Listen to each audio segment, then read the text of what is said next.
So, dapat na tina-timing lang talaga para hindi kayo natatanggihan ng mga partner niyo. At once na naramdaman na yan ng partner mo at naramdaman mo rin yan, pareho kayong naramdaman yan sa mga oras na yun, it's really powerful feeling. Maitim ba skin? Underarm at singit mo? K-Skin ang bahala sa'yo. Premium ang ingredients, paraben-free and sulfate-free, and FDA-approved, kaya safe for everyone. With K-Skin, ibalik ang alindog mo. Huwag nang magpahuli. Hi guys! Welcome back to our channel. Kumusta po kayong lahat? Sana ay nasa mabuti po kayo. At sa mga hindi po nakakakilala sa akin, my name is Cheryl Ting. At kung bago lang po kayo sa channel na to, pwede po pong makingin ng isang favor to please consider to subscribe dito po sa ating channel. And also, huwag niyo na rin po sanang kalimutan i-like and i-follow ang ating Facebook page official and also ang ating TikTok account, Cheryl Ting. Maraming salamat po. And for today's video is another concerned video po. Ang sabi niya is, Ma'am Che, ask ko lang, kasalanan po bang maging ma-L or lalo na kung sa partner mo lang naman? Okay, let's talk about ka-L bugan, ano. Alam nyo po, ito ay hindi masama. Lalo na kung ito ay nararamdaman, ini-embrace at sinishare mo or siniserve mo sa taong mahal mo at sa taong mahal ka. The beautiful truths about being horny.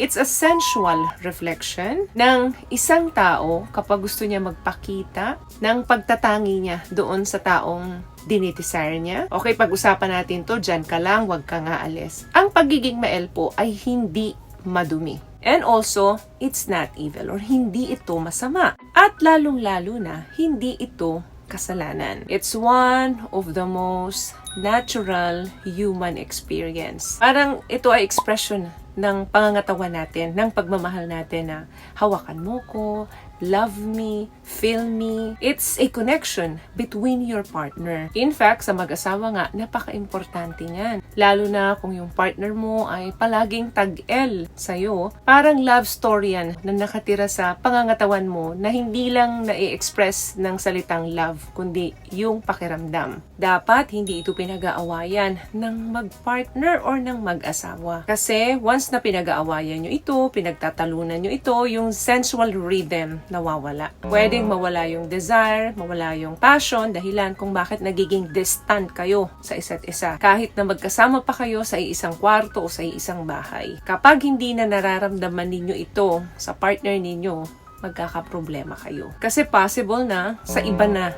nadidesire yan ng partner ninyo. And also, gusto ko rin linawin na ang ka-L-bugan po ay hindi lamang yan para sa mga lalaki.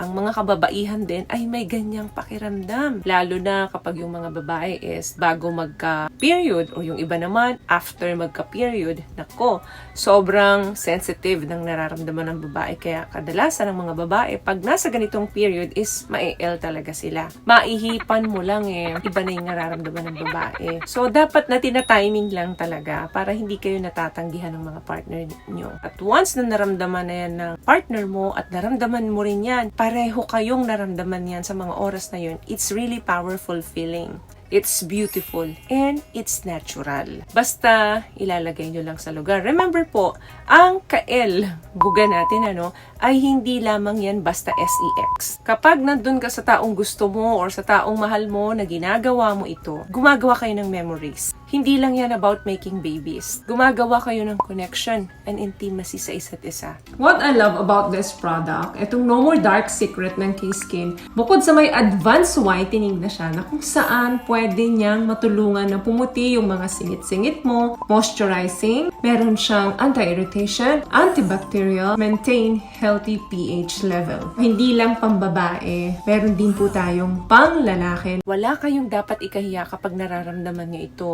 Kasi dapat ang nararamdaman nyo is invitation between the two of you. Kaya dapat hindi ninyo binabaliwala kapag nararamdaman ninyo ito sa mga partner nyo. At sa mga partner naman na madalas tumatanggi, hindi nakakatulong yan na magkalapit kayo sa isa't isa. Tumanggi paminsan-minsan okay lang, lalo na kung wala ka sa mood or masama ang pakiramdam mo. So the answer, hindi dapat ini-ignore kapag nakakaramdam kayo ng kalibugan. Dapat na ino-honor ito at pinag-uusapan. Lalo na pag nasa loob kayo ng marriage. Kasi pag nararamdaman ninyo ito, tapos hindi naman ninyo na-express sa mga partner ninyo, dun na nagbi-build yung tension, yung resentment, maski na maliliit na bagay, maliliit na issue, nagiging malaking argumento. So, better to talk openly at hanapin nyo yung mga bagay na magko-connect between the two of you para laging buhay and mainit yung pagsasama ninyo. Remember, how you see your partner affects how much you want them. Kapag nagpa-filed up na sa inyo yung negativity,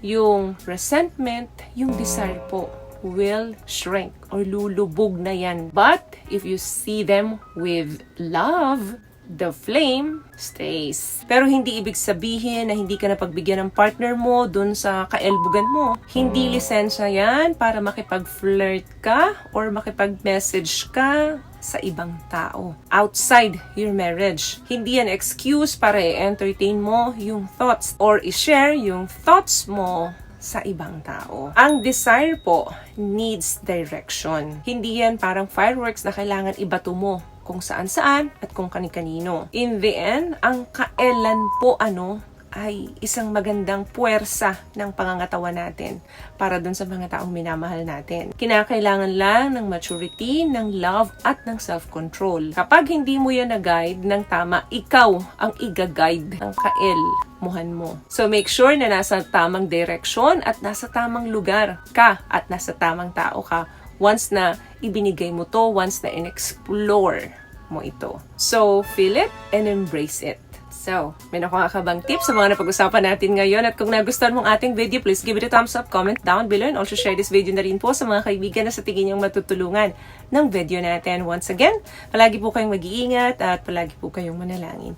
Thank you guys for watching and see you on our next one. Always love yourself and be a blessing. Bye!